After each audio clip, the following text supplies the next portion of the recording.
a Letícia Gomes, do Colégio Paradigma, e eu e minha colega Ana Clara viemos falar sobre o Antigo Egito. Nós montamos o texto juntas e eu vim gravar, ela vai editar e enviar. Enfim, eu vim aqui dizer, primeiramente, que, para você que não sabe, o Egito Antigo foi o cenário de uma das grandes civilizações da Antiguidade, porque a arquitetura do Antigo Egito é uma arquitetura de uma das civilizações mais influentes ao longo da história, porque eles construíam estruturas de diversas formas, vários monumentos arquitetônicos, e ao longo do Rio Nilo, que eram pirâmides, os templos, e a arquitetura deles é a principal arte dos egípcios.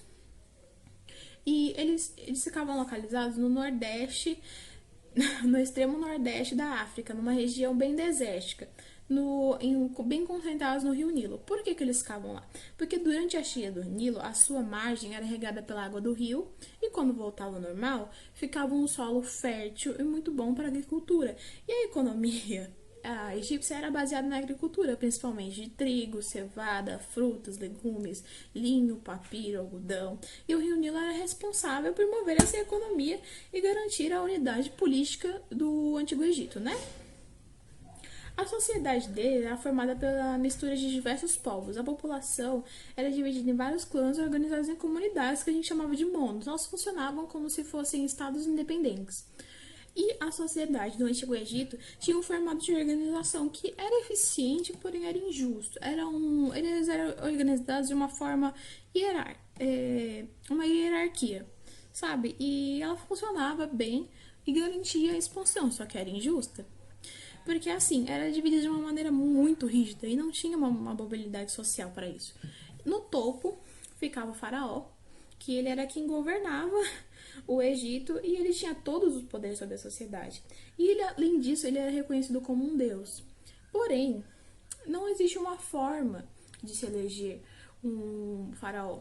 Ele é passado de linhagem, de pai para filho, e assim vai. Então, a sua família ficava extremamente próxima e ficava conjunto ao poder que ele tinha.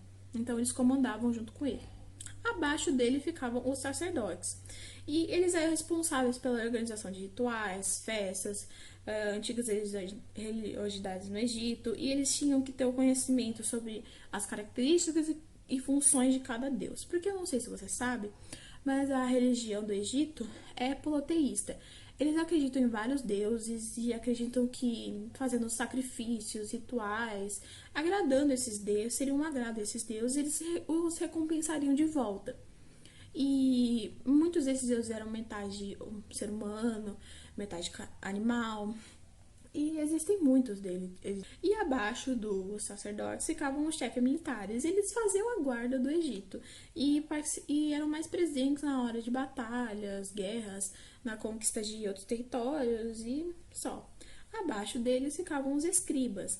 Eles eram responsáveis pela hieróglifa e a demótica, que era a escrita egípcia.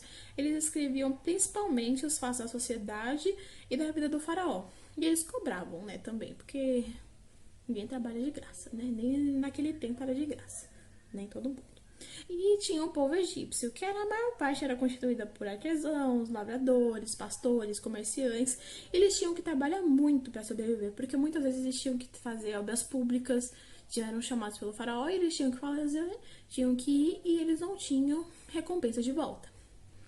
E por último, e não menos importante, né, pelo menos não para mim, eram os escravos. Eram os povos que eram capturados em guerras, e eles trabalhavam sem receber salários, eles recebiam apenas roupas velhas e comidas, e muitas vezes eles sofriam muitas punições. E uma das características que marcou bastante o Antigo Egito era a mumificação. A mumificação era uma técnica desenvolvida pelos egípcios para conservar o corpo, porque eles acreditavam em vida após a morte. Eles acreditavam que saía a alma, eles iam até um templo de um dos deuses, eles tinham um julgamento e tudo mais. Eles faziam isso principalmente com sacerdotes e faraós. E é uma prática que é muito reconhecida até hoje. Se você fala em múmias, você pensa no Egito. E foi uma das marcações muito grandes, tanto a mumificação quanto a arquitetura, porque até hoje os templos, as suas pirâmides são muito marcadas, marcaram muito a história deles. E é isso.